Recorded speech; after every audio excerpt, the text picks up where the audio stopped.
Всем доброго утра, хорошего настроения. Это «Утро Якутии» на Якутия-24. С вами Руслан Ичиров. И Вероника Тамтосова. Утро должно быть добрым. Для этого что нужно сделать? Правильно улыбнуться. Поэтому дарим вам свои улыбки, хорошее настроение. Конечно, делимся последней информацией. Напоминаем, что у нас есть телеграм-канал, где 24 часа в сутки мы дарим позитив, настрой на то, чтобы не только утро, но и весь день был обязательно успешным. Ну, мы думаем, что вы уже проснулись. Если нет, то обязательно вставайте, включайте телевизор погромче, заваривайте кофе, готовьте завтрак, готовьте детей в школу, в садик.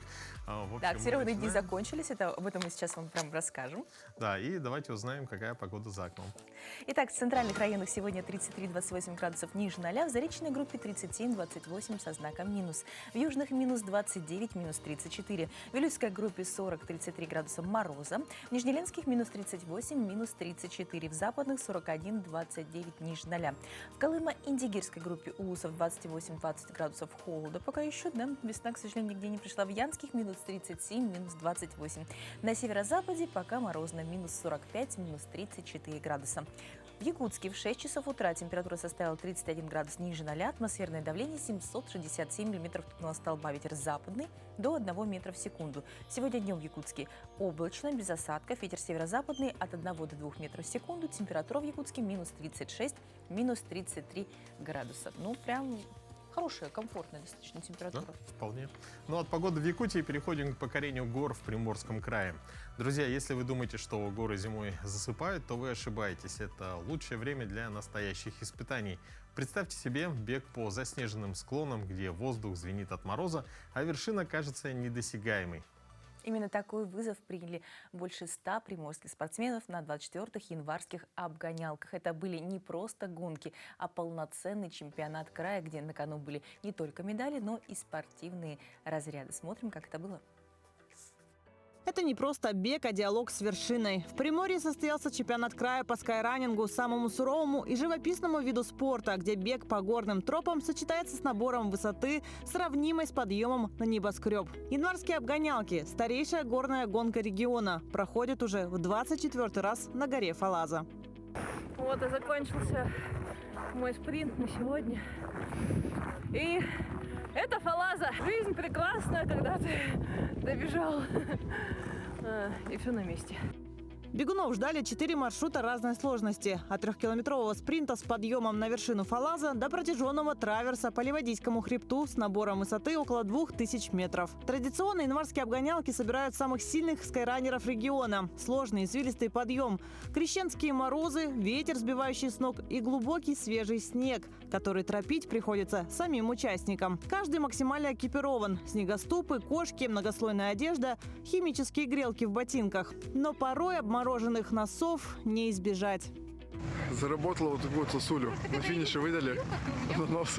К холодным условиям мы привыкли, а к соревнованиям лежит душа. Это уже как наша неотъемлемая часть. И нам без этого никак. И Фалаза зимой традиционно та самая гонка, которая, так скажем, открывает наш спортивный сезон. Нас вообще сильно сносило. Невозможно было выходить на какой-то гребень.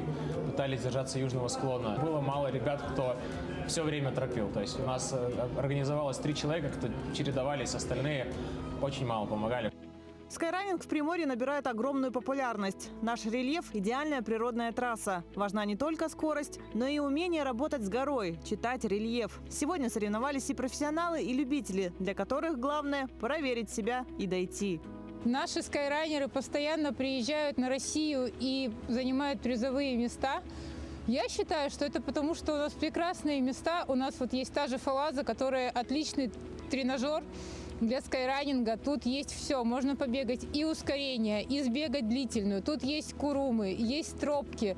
У нас разнообразный рельеф, который позволяет нашим скайранерам тренироваться, чтобы выступать на мировом уровне.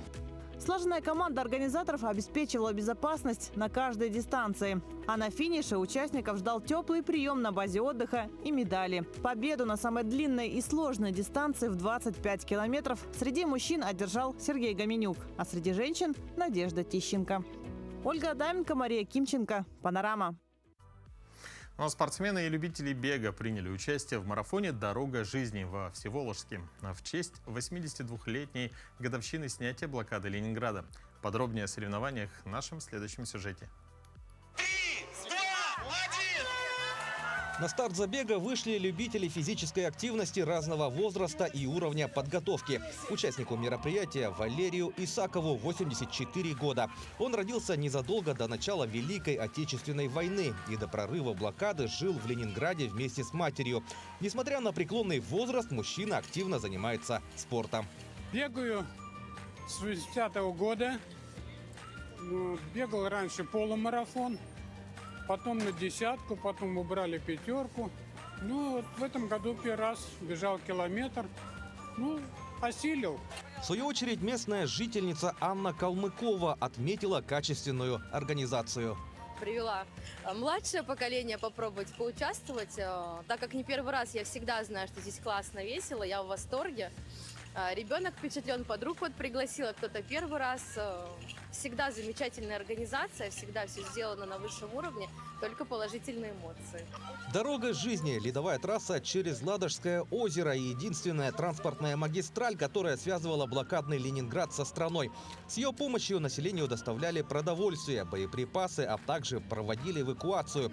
8 сентября 1941 года немецко-фашистские войска заняли позиции на Шлиссенбургской губе, заблокировав город с суши. 18 января 1943 года Красная армия провела наступательную операцию «Искра», в результате которой удалось прорвать кольцо. Осада была полностью снята 27 января 1944 года. Это не может не вдохновлять, но если вы пока не готовы к спортивным вершинам, покорять их, но очень хочется прийти в форму к лету, тогда следующий совет для вас – это, конечно, ежедневная хорошая привычка, а именно утренняя зарядка.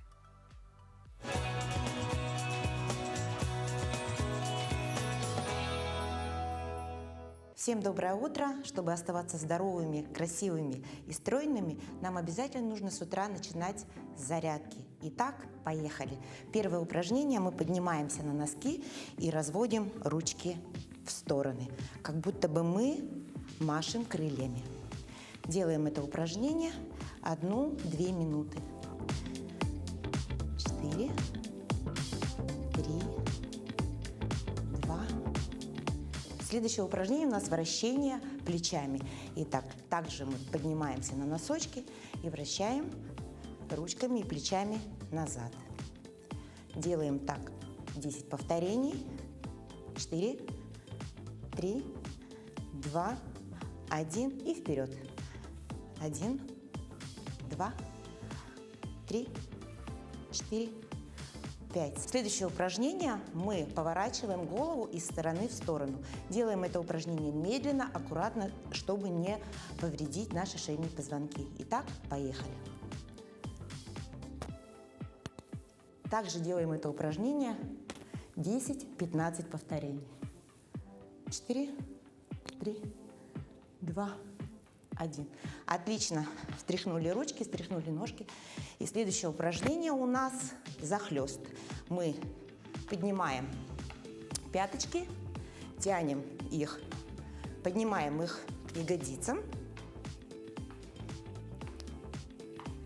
Также делаем это упражнение 15-20 повторений. Дышим, чтобы проснуться.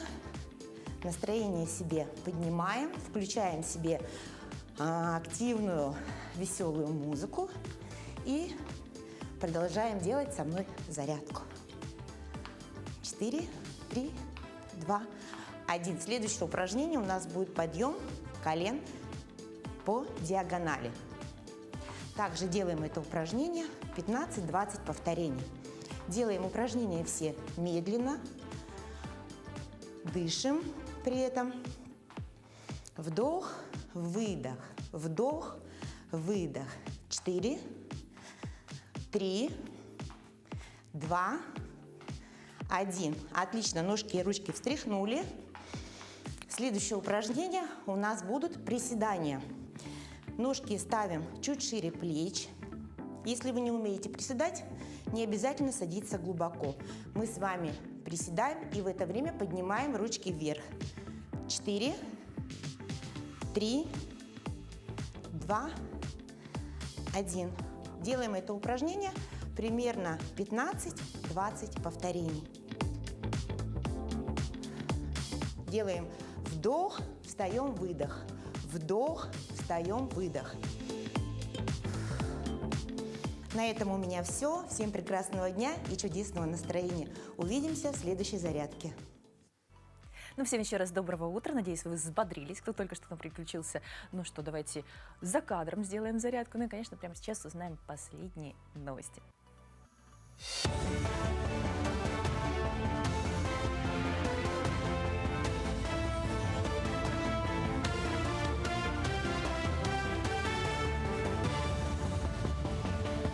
Доброе утро, Якутия. Последние новости к этому часу.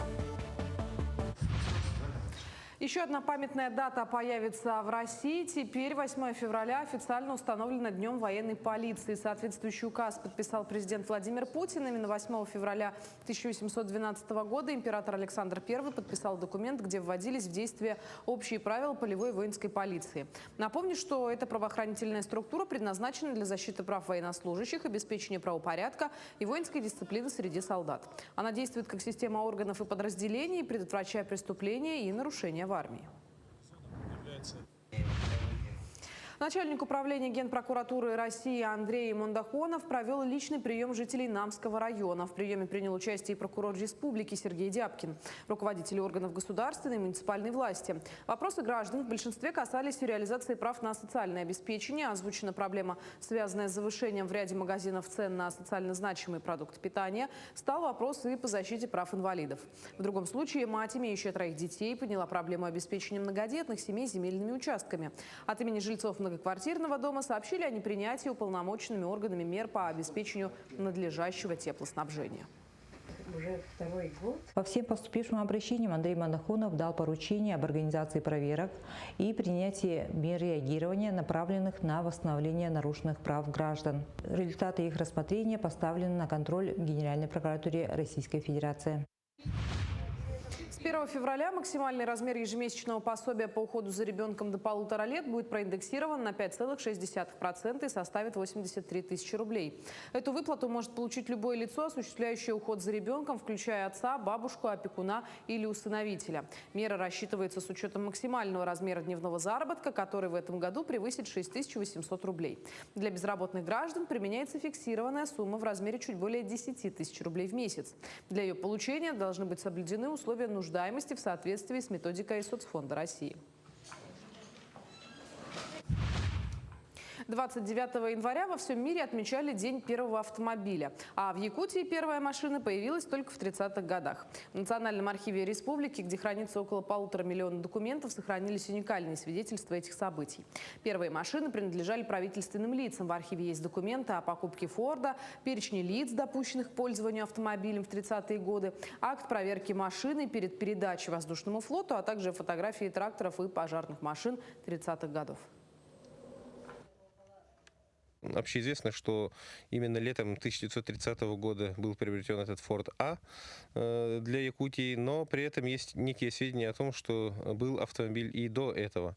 Даже есть сведения о том, что автомобиль был в личном пользовании у одного из горожан с 1915 года, и были организованы курсы шоферов в 30 году, и, собственно, вот есть фотографии, вот единственное свидетельство, где курсанты вот этих курсов шоферов сидят на фоне именно автомобиля. Новый сборник переводов поэзии Иннокентия Сыроватского потряс читателей до глубины души. Презентация книги состоялась в Усть-Алданской районной библиотеке, где собравшиеся отметили виртуозное владение автора родным языком. Не случайно Иннокентий Ильич более 30 лет проработал ответственным секретарем «Улусной газеты». Выйдя на заслуженный отдых, он занялся переводом с русского на якутский язык произведений величайших русских поэтов. Результатом этой работы стала книга, в которой вошли не только русские классики, но и переводы авторов и мыслителей Древнего Востока. Возникает впечатление, что на якутском языке даже некоторые смыслы переданы еще глубже, чем подразумевали, может быть, иногда сами авторы. Вот это владение, виртуозное владение нашим якутским языком, то, что как передан смысл каждого стихотворения, чувство, чаяние самого автора, это, мне кажется, очень большой подарок для нас, для читателей. Сегодня мы поговорим об интерактивном гиде по столице республики, электронном путеводителе «Азбука Якутска». Это проект, который превращает знакомство с городом в увлекательную игру для детей. О том, как он создавался и как работает, расскажет Татьяна Сосина, ведущий библиотекарь отдела культурно-просветительской деятельности смарт-библиотеки города Якутска. Доброе утро. Доброе утро. Скажите, пожалуйста, вот подробнее об этом, это же не здание, это же программное обеспечение, как оно работает, и вообще что из себя представляет для тех, кто еще не знаком? С удовольствием расскажу о нашем проекте. Это не просто книга, а это семейный электронный путеводитель по достопримечательностям нашего города. Вообще идея родилась в одной из поездок, и сейчас те, кто будут смотреть этот путеводитель, смогут познакомиться с ним от А до Я, потому что выполнен он по принципу алфавита, и одна буква раскрывает одну достопримечательность нашей столицы. Получается такая мини-азбука, но по городу. Да, совершенно верно. Ну, а если поподробнее, то что это за путеводитель сам по себе, вот именно более конкретно, если... Это брошюра, которая находится на нашем сайте централизованной библиотечной системы, и каждый гость, каждый житель сможет пройти по нему и совершить путешествие по нашему городу, прикоснуться к истории, культуре и людям, которые жили у нас. Для кого она предназначена, для каких возрастных групп? То есть для взрослых, больше для туристов или для всех?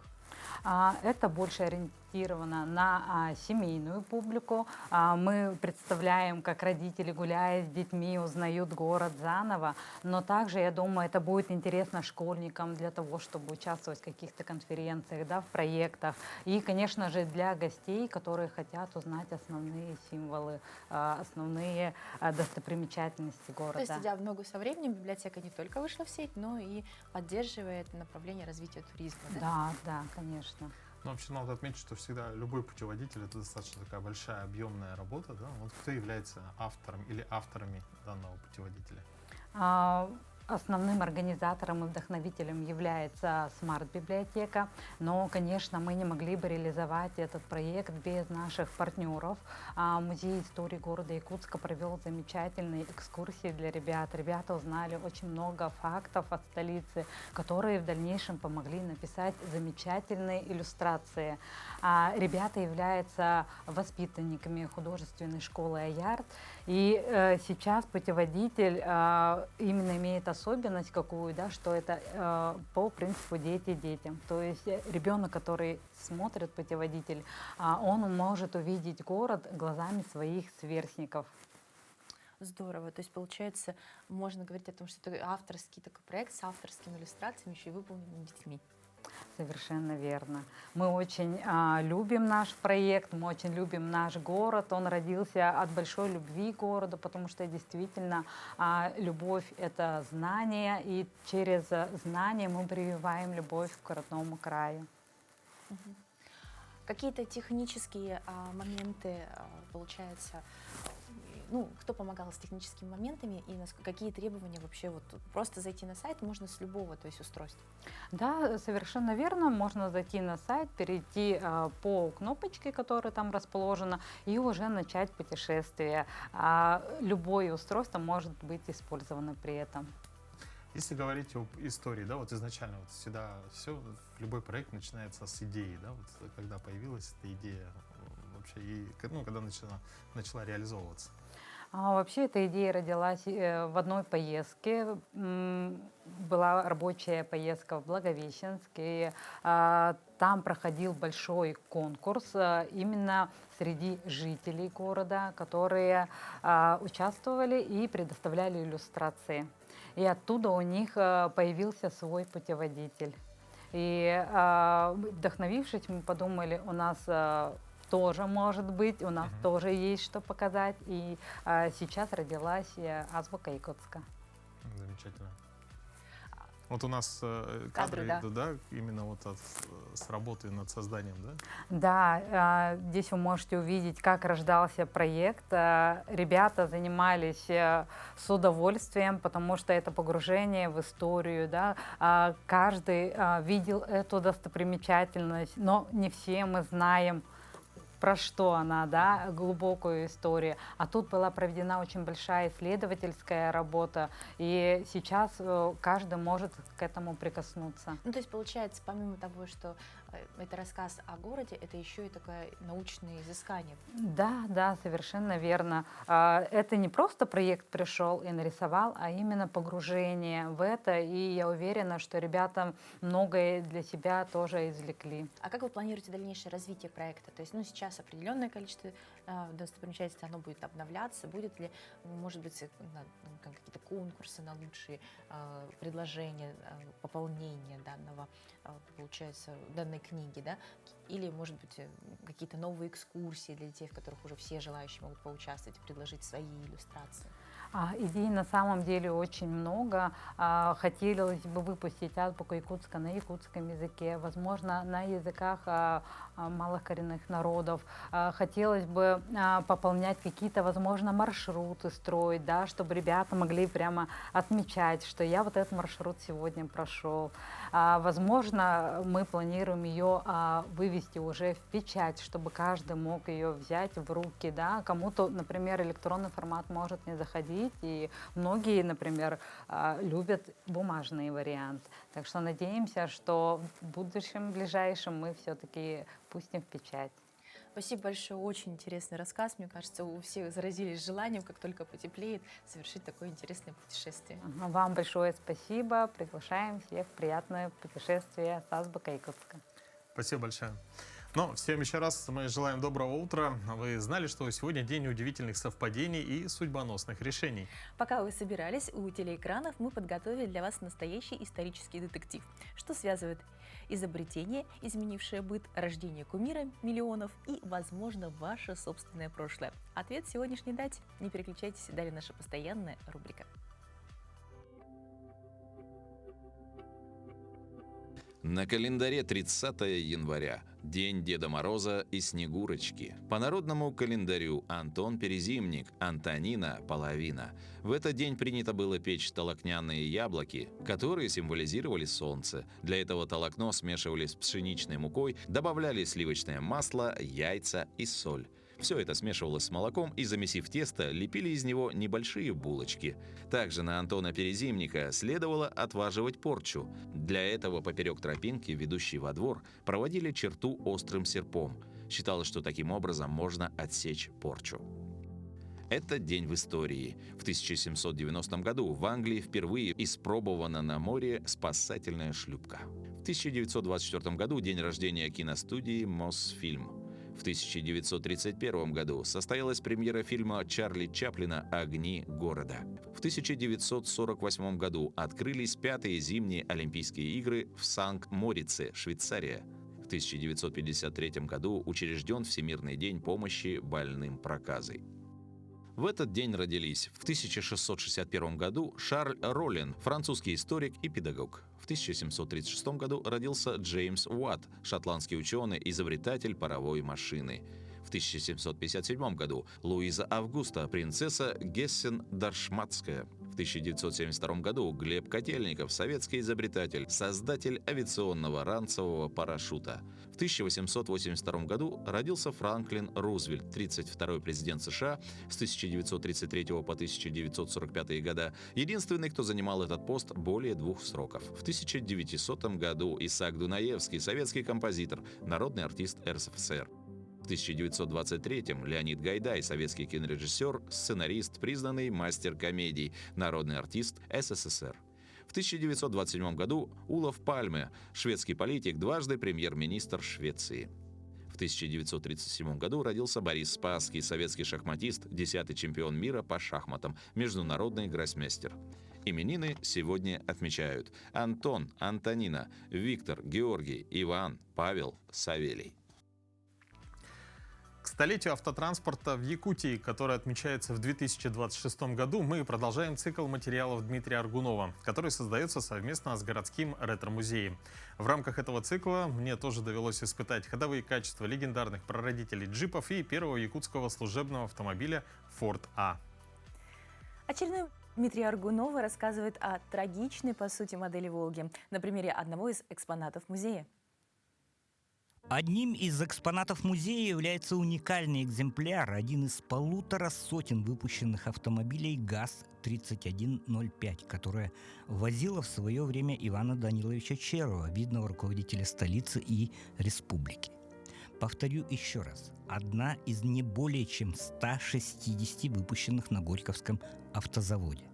Заводской номер 87, модель, на которой, считайте, завершилась история легендарной «Волги».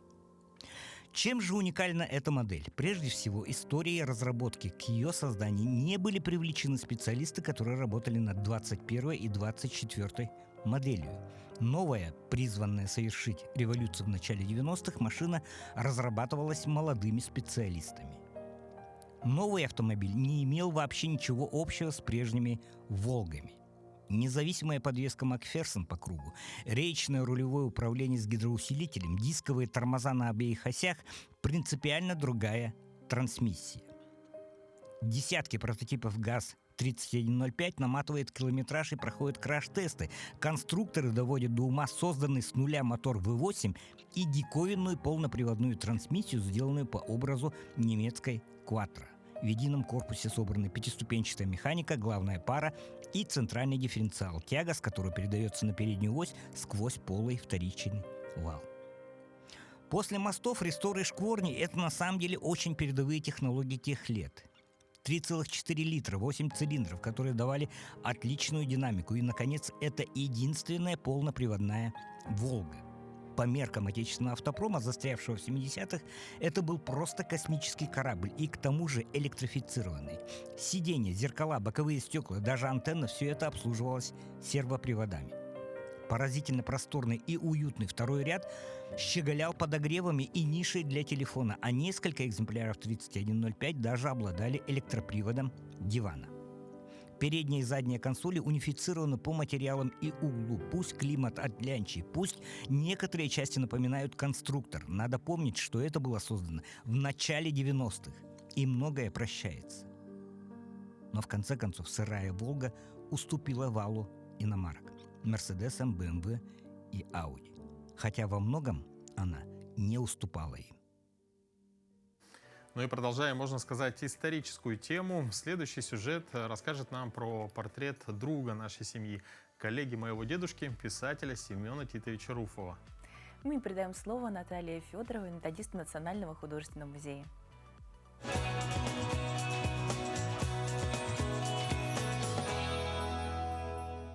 Сегодня хочется рассказать о еще одном портрете удивительного, талантливого человека Семена Титовича Руфова. Хотя по формату работа небольшая, но она очень интересная. Автор этой работы – известный человек, очень талантливый, журналист, художник, писатель, ученый Николай Николаевич Курилов. На портрете изображен Семен Титович Руфов. Семен Титович Руфов родился в далеком 1927 году в Верхневилюйском Улусе. Будучи молодым человеком, он работал в разных отраслях: счетоводом, работал в библиотеке, работал в газете. В конце 50-х он отправляется в Москву в Институт литературный имени Горького.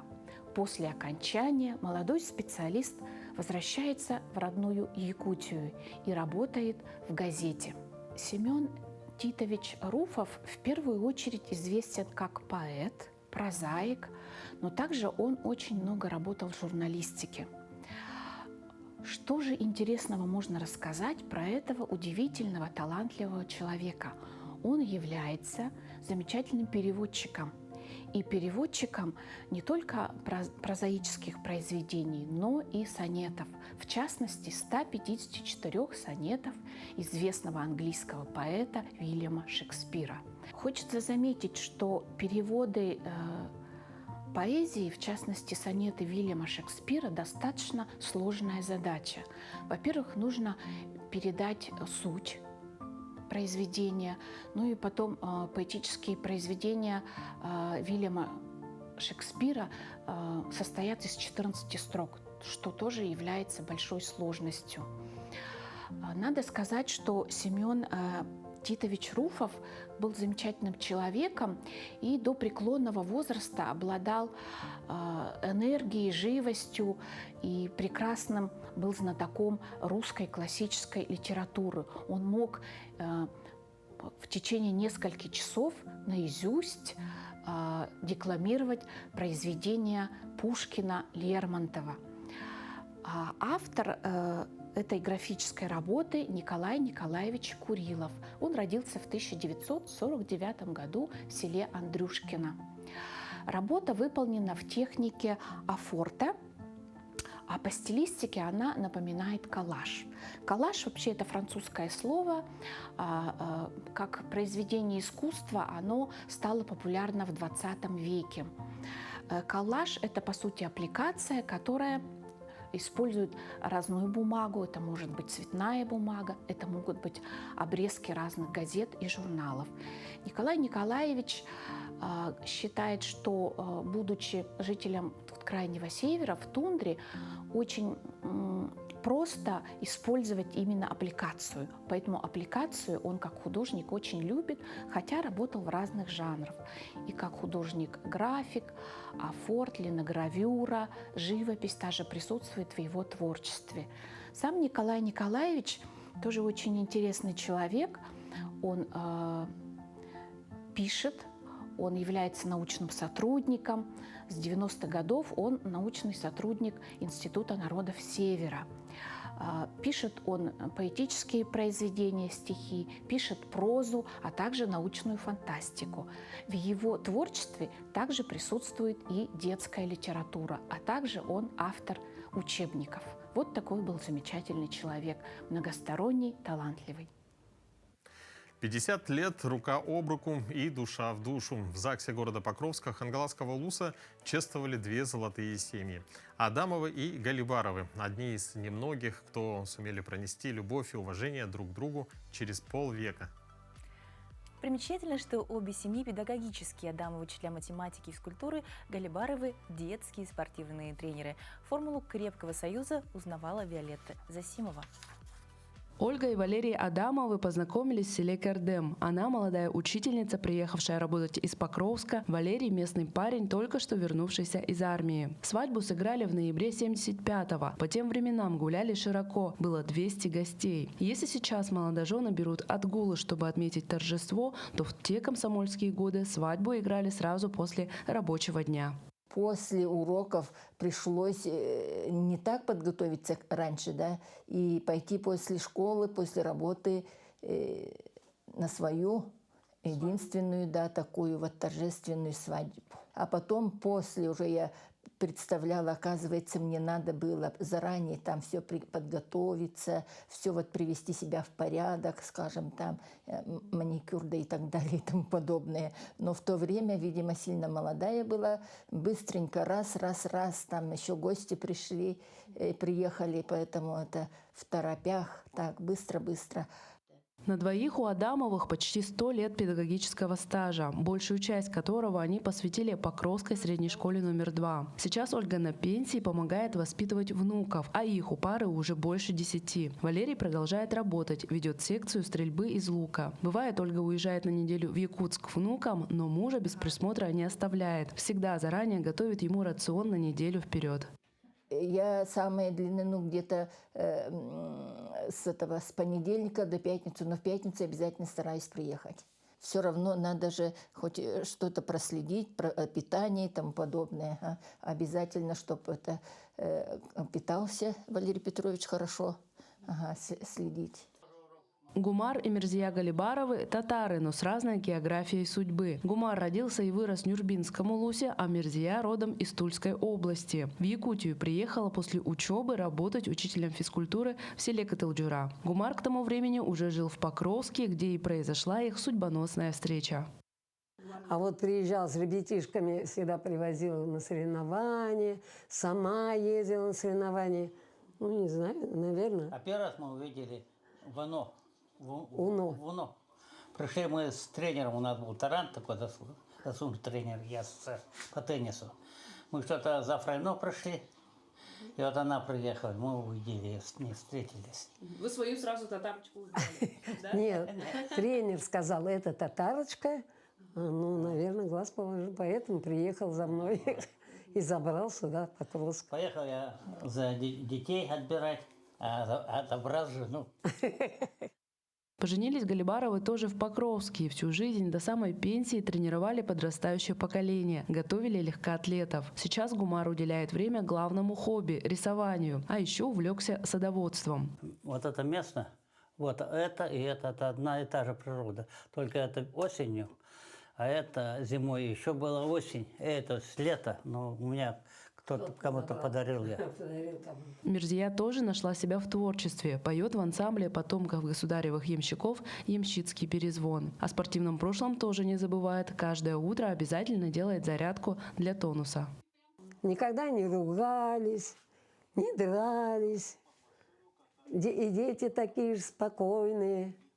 Так что, глядя на нас, наверное, она иногда говорит, вы ругаетесь? А что ругаться-то? Что делить-то? Делить уже нечего. Адамовы и Галибаровы живут по соседству и давно друг друга знают, поэтому идею провести совместную церемонию в честь золотых свадеб поддержали с радостью. Поздравить юбиляров пришли самые близкие, родные, коллеги и благодарные ученики. Низкий вам поклон за это от всех ваших учеников. Счастья, здоровья, долгих.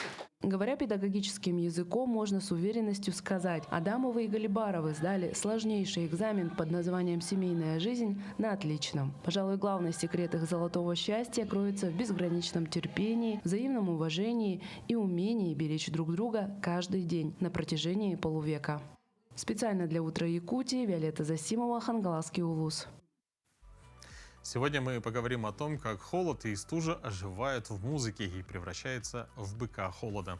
О том, как через песню можно услышать целую культуру и почувствовать силу традиций. Узнаем историю одной из композиций из первых уст. В студии Гарпани Солинга. Этнопевец. Доброе утро.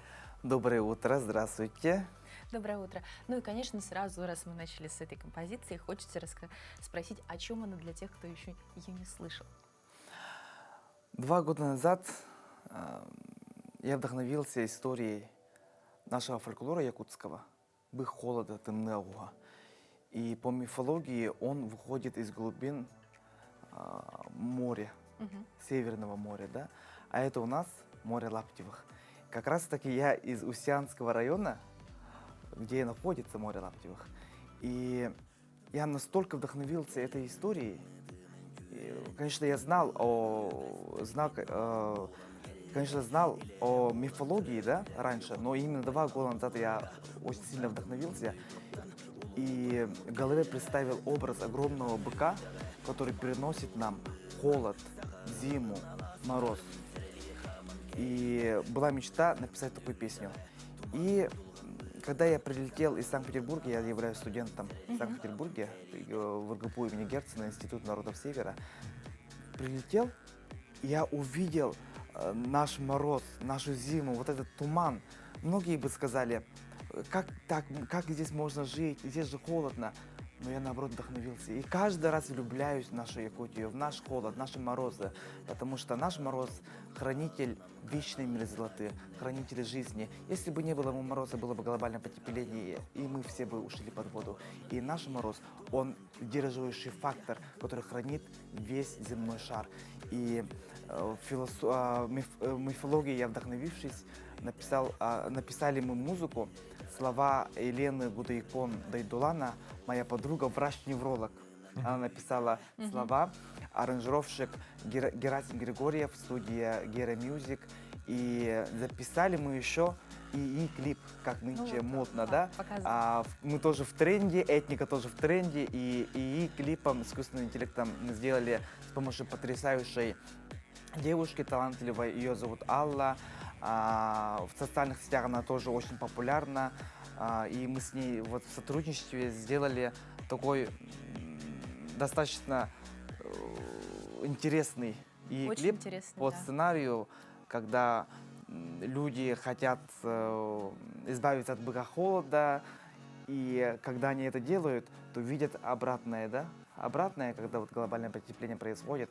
И наш бык-холода, он приносит счастье на самом деле. Да? Быть в морозе – это на самом деле счастье, потому что наша Якутия, она морозная, вулканическая, суровая. И только человек со смелым сердцем может полюбить и жить в таком краю. И именно эта песня не только про быка-холода, но и всех жителей нашей Якутии, смелых, сильных и искренне добрых людей. Прекрасно. Есть какие-либо уже первые отзывы о песне? Я так понимаю, что премьера клипа уже состоялась, да? Премьера клипа вот буквально на днях состоится, полная премьера клипа. А премьера песни состоялась 12 января. И она уже доступна на всех цифровых платформах. Люди могут скачать, послушать, набрав в любом ресурсе, интернет-ресурсе Гарпанис Олинга, бык-холода, скачать и с удовольствием слушать. Ну, а вот после такого интересного опыта, да, когда вот уже с новыми технологиями, да, с этно, тем не менее, вдохновение, сохраняя традиции, какие вот ваши мысли, на какую публику вы рассчитываете, на отклик какой публики? Потому что вы совместили все, чтобы это было доступно и молодежи, и старшему поколению содержания. Ну, а вы сами кого видите в своих слушателях?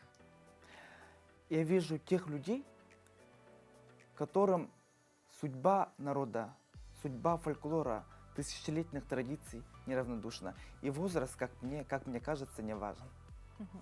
Сам творческий процесс как происходит? То есть слова были написаны... Кстати, это очень удивительно. Я планировал и мечтал записать музыку про быка-холода 2 года, но он чудесным образом вышел, когда я опоздал на рейс в Санкт-Петербург. Я опоздал на рейс по техническим причинам и остался еще на 1 день в Якутске. И благодаря этому, этой же ночью ко мне пришла идея и мысль в мелодии. И я написал своей подруге, врачу-неврологу Елене Гудойкондо-Идулана. И она за полчаса написала слова. И эти слова были настолько великолепны, что в тот же день, через 30 минут, я написал аранжировщику, и аранжировщик в тот же день сделал музыку. И я в ту же ночь приехал, и мы записались, и на следующий день сделали премьеру. Это называется творческий симбиоз. Да, это вообще потрясающе. Это судьба.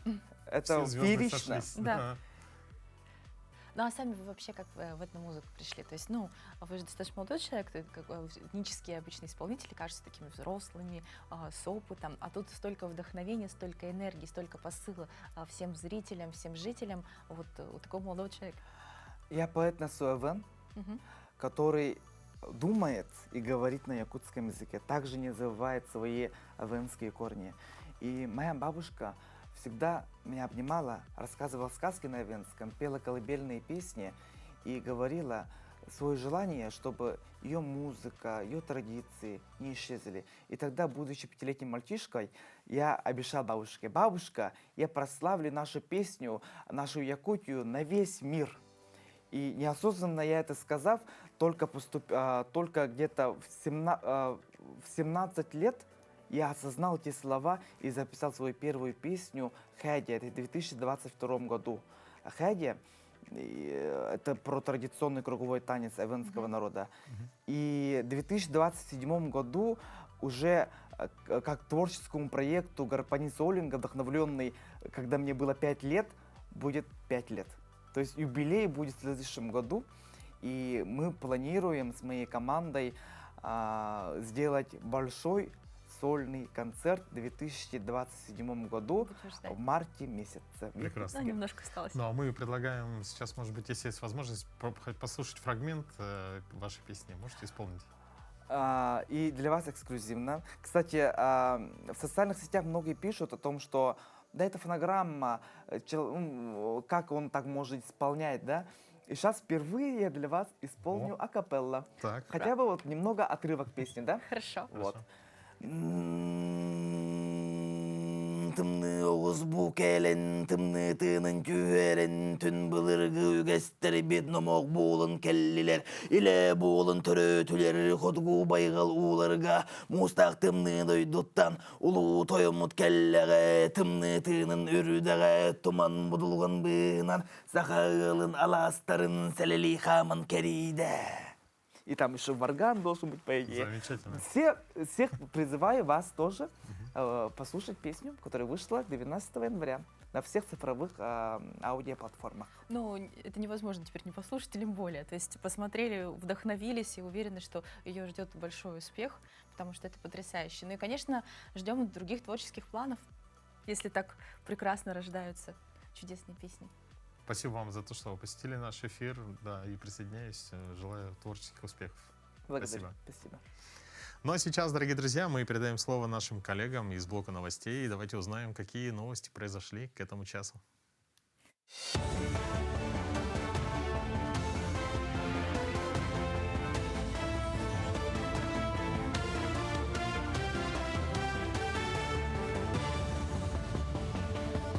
Мы продолжаем освещать самые заметные события. Доброе утро.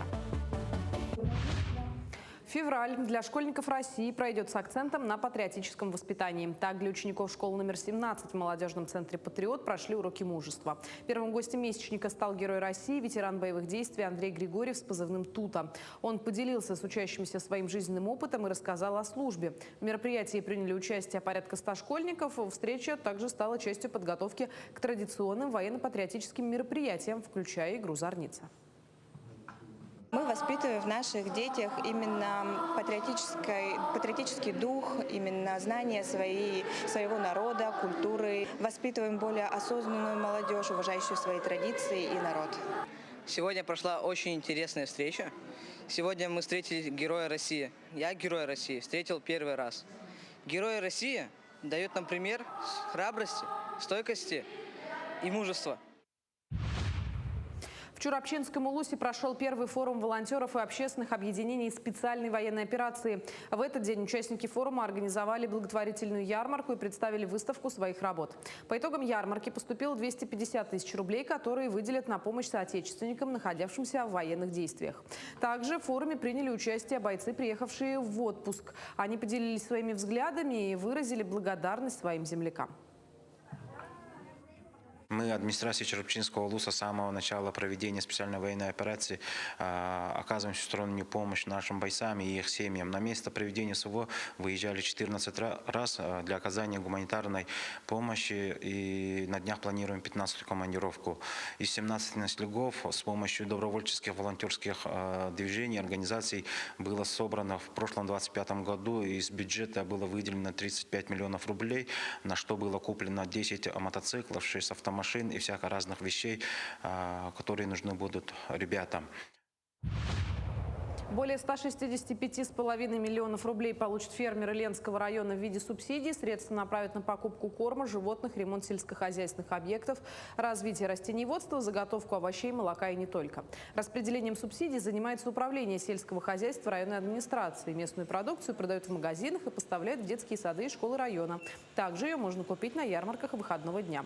На выбор молочка, сыр, овощи и мясо с ленских ферм. В планах района на этот год построить и ввести в эксплуатацию овощехранилища, и коневодческую базу в селе Нюя, а также повысить доступность местных овощей для покупателей. Также администрация усилит контроль за качеством молочной продукции. В прошлом году была модернизация предприятий, то есть мы выделяли субсидии на нашим растениеводам по овощехранилищу, это по закупу котельных газовых установок, для того, чтобы как раз-таки снизить нам себестоимость. Министерство экологии ставит перед собой задачу подготовки новых специалистов, способных заменить уходящее поколение. Для достижения этой цели в Горном Улусе активно ведется работа по экологическому образованию молодежи и профориентации в сфере охраны природы. В рамках этой работы в Улусе открылось 4-е школьное лесничество. И если ранее такие организации уже функционировали в Маганском наследии, Бердигистяхской школе имени Афанасия Осипова и школе имени Семена Данилова, то в Сологонском наследии это движение только начинает свою деятельность. К работе с детьми в Сологонском наследии прикреплен лесничий. Школьное лесничество поможет детям расширить знания в области экологии, развить практические навыки. В шалгонском наследии у нас работает участковый лесничий Василий Николаевич. Он будет очень тесно взаимодействовать с ребятами школьного лесничества. Не только теоретически, но и практически будет проводить интересные экскурсии, проекты, акции. Очень надеемся на плодотворную работу. На этом все. Эфир телеканала продолжит программа «Утро Якутии». Оставайтесь с нами.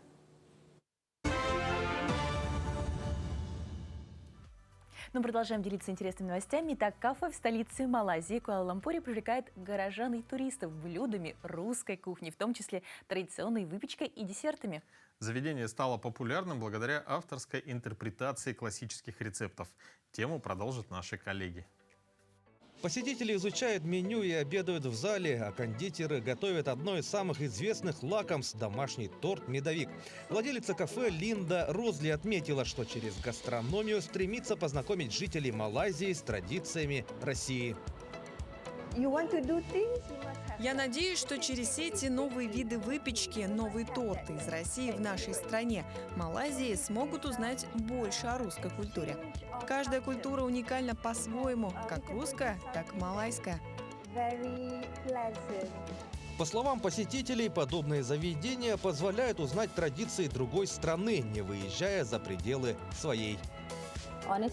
Мы всегда можем попробовать на вкус разные культуры, даже находясь в Малайзии. Поэтому это прекрасно.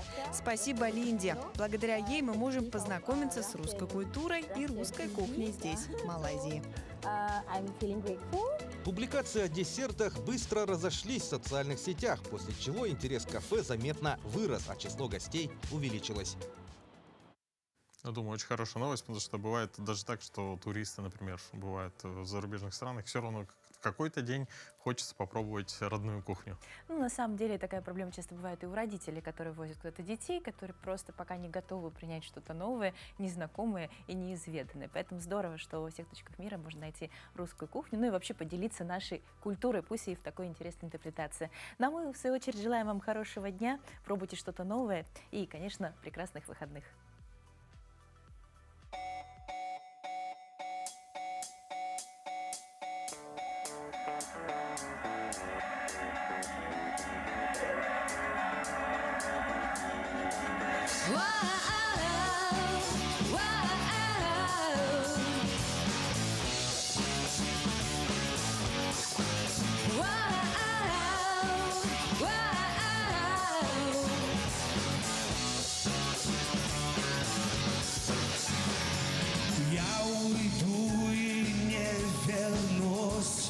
Я уйду, а ты не жди. Я уйду и не дождусь, когда кончатся дожди. Я уйду и все забуду. Я уйду, не вспомнив о тебе. Я уйду, жалеть не буду, что забыла обо мне. Ничего не говори, это жжет огонь внутри. Ты в глаза мне не смотри, ничего не говори.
жжет огонь внутри. Ты в глаза мне